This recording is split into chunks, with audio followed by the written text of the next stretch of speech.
Hi folks, St. Paul Steam here with a Grant Sipp. This is a 1/2 horser. It's a rather large engine. I just got done videoing this. Show you the difference. This is a TVR 1A. How big that is compared to this brute of an engine. It swallows up my turntable. There's a lot of things I want to do to it. This is kind of the debut video. And it's a 7-spoke flywheel. I think it's an earlier one. I want to clean the flywheel up, get rid of some of that paint on there, I'm thinking. Got a little bit of a slapping sound. Some things are a little bit loose. I'm going to tighten them up. A little bit loose there, a little bit loose there, a little bit loose here, and that's what overall makes that kind of a slapping sound. The flywheel's good and tight. No bearing slop there.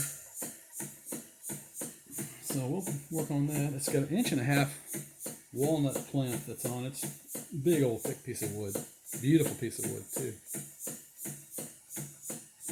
We've got the original Acorn Oilers, 2 of them. I need another one right here. And, I think that string is even pretty old. It's got a 3-tiered pulley right here to drive the governor.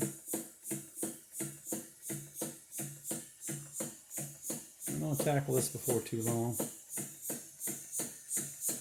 One of the main things I want to do is clean up this plumbing, get it out in front of the governor. I just don't like it there. It needs to be out of the way, much out of the way. That governor should be the focal point of the engine right there instead of all that ugly plumbing.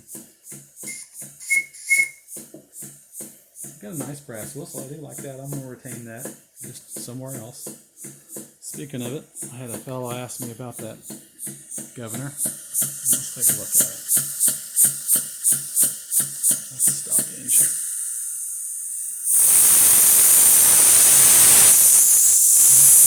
Balls out. I need to repack the gland in there. Leaks a little bit of air through there. There's the beautiful brass drive pulley. As you can see, she's pretty good.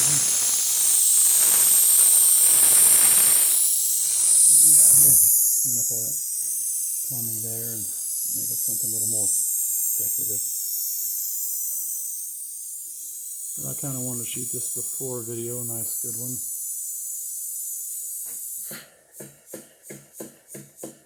And okay, thanks for looking, folks. We'll see what I get done with it. Thank you for looking. Bye now.